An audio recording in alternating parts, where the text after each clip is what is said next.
Do you oftentimes get confused whether to use on or in or at for your preposition of time and place? Well, if that's the case, don't worry. You happen to be one of the many people with that problem or challenge. So stay tuned, because that's next.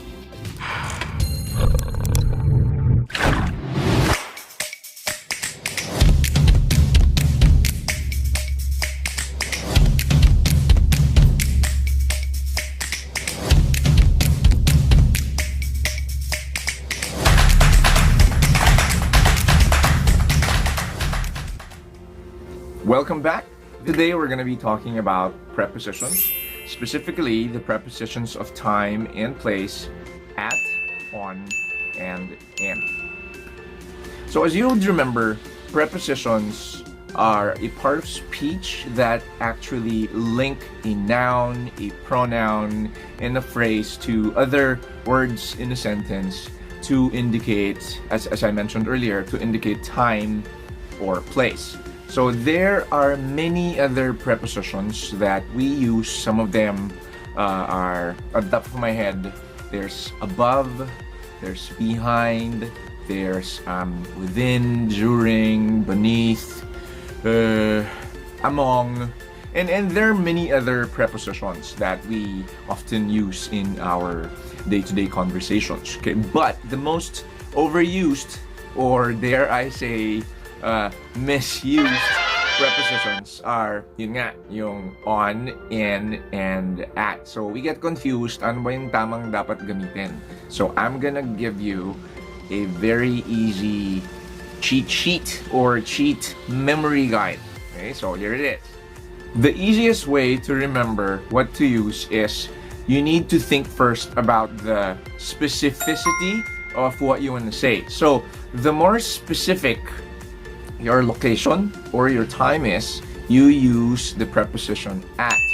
So the less specific, or meaning the more general or kind of vague your location or your time is, then you're gonna be using in.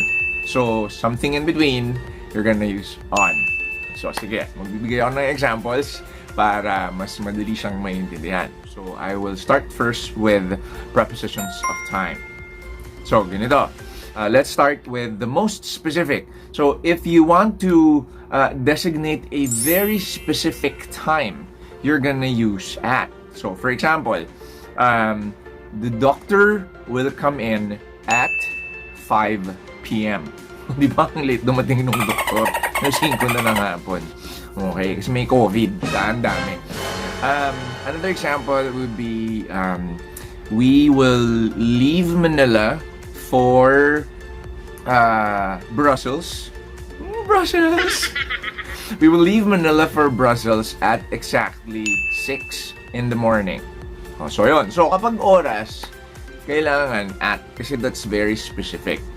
So now let's talk about a slightly less specific preposition of time. We're gonna be using the preposition on if you want to talk about a day of the week or a date. So meaning may month and merong date of the month. So for example, the special amelioration program of Quezon City will be distributed on Monday. Hashtag umasa. Another example is we will celebrate her birthday on February 29. So, leap year ang birthday ng ate natin. Okay? So again, so you use on if you're gonna be using days or dates. So now let's talk about the least specific preposition of time. You're gonna be using the preposition in. So when do you use in? Number one, if you want to talk about a non-specific time of the day. Number two, if you're talking about a month without a day. Number three, if you are referring to a year. So let's give examples dun sa tatlo. So number one, you can say, I usually do my workouts in the evening. Papa Sexy, balik alindog program. Number 2, sa month. So, ganito. The quarantine started in March. Yun. So, let's go to number 3. Yun namang taon or year. So, you can say, I look forward to seeing you in 2021 because all of the travel plans for this year have been canceled. Yun. So, now, let's move on to the prepositions of place or location. So, what is the most specific location? Obviously, pag meron ka nung complete address. Okay? So, if you have a number, then you have the name of the building maybe, and then the street that comes with it. Basta importante, it's very specific or exact. So, for example, you'll say, Lala Move will deliver at number 123 Meralco Avenue, Ortigas District, Pasig City. Or you can say, my crush lives in 1984 Matiwasay Street, UP Village, Quezon City. Di siya doon nakatira. Promise sa iba. So now let's talk about the relatively less specific location. So if you want to refer to a street name, kalye, an avenue, a boulevard, a road, you're gonna use the preposition on, not in. Okay? A lot of people get confused with that. Yung on nagiging in and vice versa. Okay? So again, the correct usage or the correct preposition to use is on. So for example, the client's house is on Session Road. So it's not in Session Road, which a lot of us make the mistake of saying. So again, it's on Session Road. Another example would be my car got stuck on Timog Avenue. Diba? So maybe in the past you would have said my car got stuck in Timog Avenue. Okay? So a lot of us make that mistake. So again, the correct answer is on. So my car got stuck on Timog Avenue. So now let's talk about the least specific preposition of place or location, which is the preposition in. So you're gonna be using in kapag wala ka ng address, wala ka pang kalye. So hindi mo alam po saan ka pupunta. Ang gamitin mo, in. Okay, ganito yan. If you wanna refer to a general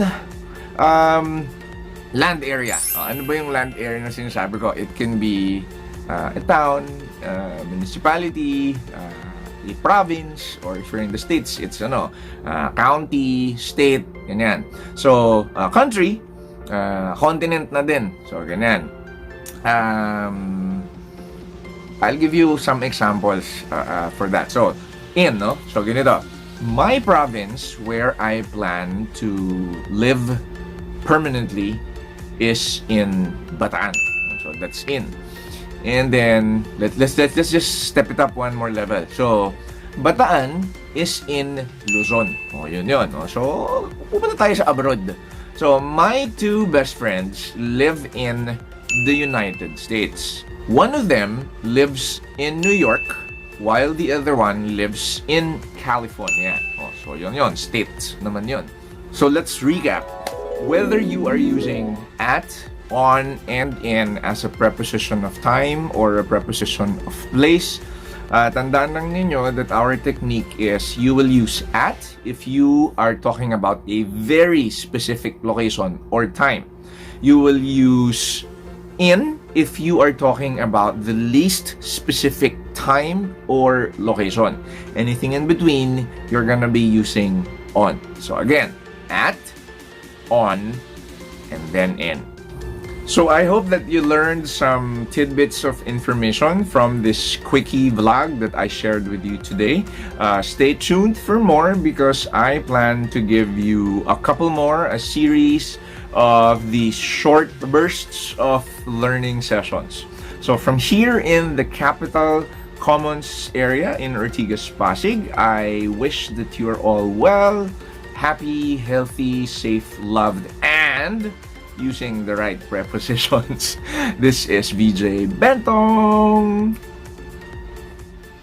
If If you like this video, please click like, share it on your social media, and if you haven't yet, click subscribe and that bell.